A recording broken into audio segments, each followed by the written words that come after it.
I have chosen to do my in-service on the relationship between maturation screening and injury prevention. During my placement at Manly United Football Club, it became obvious that I lacked awareness surrounding youth athletes and how to manage and prevent injuries.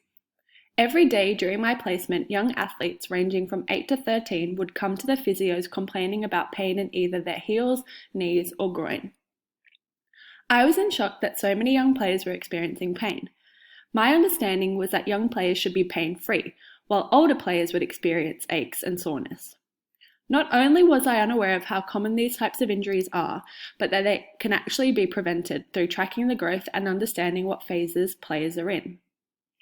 My placement supervisor recognised that this was a weakness of mine and asked if I would like to help run the pre-season maturation screening. Being able to help with the testing and collect data really improved my understanding of why the screening was done and how useful it really is. There are many factors that can determine if the player is at risk of experiencing these common growth-related injuries. Youth athletes are particularly vulnerable to sports-related injuries because of the physical and physiological processes of growth. During the growth period, the factors increasing the risk of injuries are maturity status and maturity offset, especially if the athletes are undertaking high training loads at the same time. Peak height velocity is a period where maximum rate of growth occurs. It is important to frequently measure and analyze maturity growth through maturation screening to ensure the risk of injury is minimized. When analyzing the maturity status, it needs to be understood that adolescents of the same chronological age may vary considerably in biological maturity status, which can influence a measure of growth. This is particularly important in teams where a team can be made up of players that are 12 to 18 months apart. Within this team, there will be individuals who are in different stages of growth. For example, there may be a player who is 12 years old that has biologically matured faster than the 13-year-old. Players more advanced in biological maturation tend to be taller, heavier, stronger, and faster than the players who are more delayed in maturation. The differences in average height and weight between the least and most mature players in the same age group, 13 or 14-year-olds, are sometimes 15 centimeters and 21 kilograms apart. This is where maturation screening becomes vital in understanding the evidence-based growth rates. Sports specialization is defined as intense year-round training in a single sport with the exclusion of other sports. These repetitive motions, such as in soccer, kicking and striking the ball, the impact of running on the knee, can all be contributing factors for injury. This table highlights the main differences between growth and maturation. They are interrelated concepts that have a profound impact on the risk of injury. A growth spurt, as shown here, is when an adolescent has reached their PHV, peak height velocity. This can be considered the most dangerous phase in terms of injury risk. Maturity tempo, on the other hand, can indicate how long a player will be in their PHV, which can indicate how long they will be in the dangerous phase. So what actually is maturation screening? Maturation screening involves measuring an individual's height, seated and standing, and also their weight, and then comparing the results to standardized data. The data allows physios and exercise scientists to understand the precautionary steps needed to take with certain individuals that are either in accelerated growth or late maturation. Maturation screening is particularly important when working with young athletes, especially those who are in their growth spurt or going through puberty.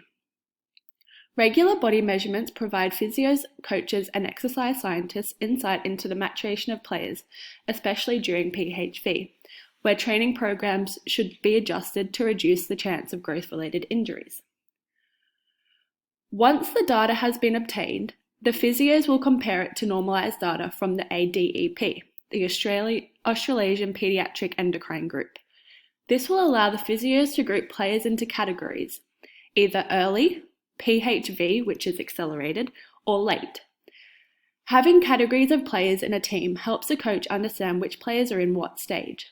It is extremely important that the physios and coaches liaise constantly. This is to ensure that most care is taken with the players that are in their PHV phase. The coach will need to modify the loads and intensity of these players, as well as contacting parents to make sure that a stretching and flexibility program is being taken seriously, because these will need to be done at home.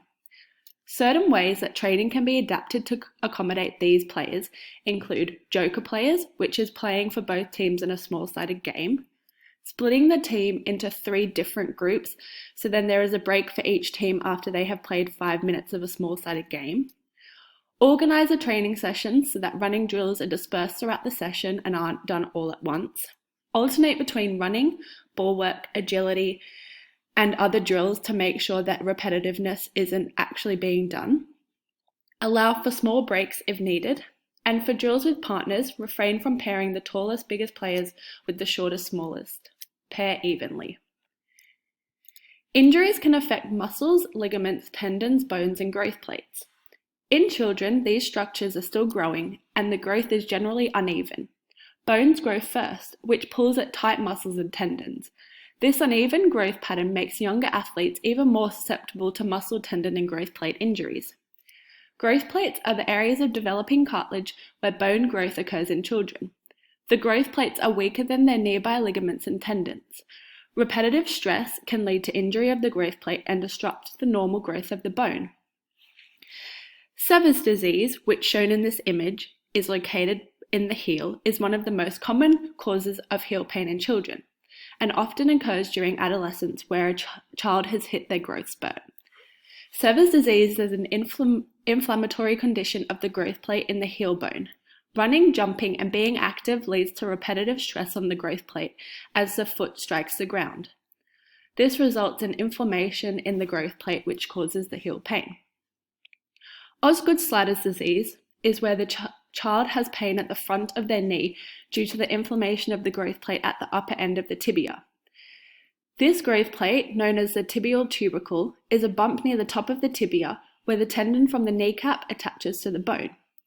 When a child is active, the quadriceps muscle of the thigh pulls on the patellar tendon, which in turn pulls on the tibial tubercle. In some children, this repetitive traction on the tubercle leads to inflammation, swelling, and tenderness. The prominence or bump of the tibial tubercle may become very pronounced. Painful symptoms are often brought on by running, jumping, and other sports-related activities. The sliding Larsen-Johansson syndrome is a rupture or avulsion of the patellar ligament at the distal point of the patella, caused by traction. The syndrome usually appears in adolescence during the growth spurt. It is associated with localized pain which is worsened by exercise. Osteopubis is a debilitating overuse syndrome characterized by pelvic pain and local tenderness over the pubic symphysis commonly encountered in athletes that are involved in kicking, twisting, and cutting, which are sports such as soccer, rugby, and long-distance running. These injuries can be prevented by tracking and screening players. This is such a simple tool that can be used in any club or sporting team. It prevents players from sitting out because of pain or soreness, and it also helps avoid more serious injuries later in life. Thank you.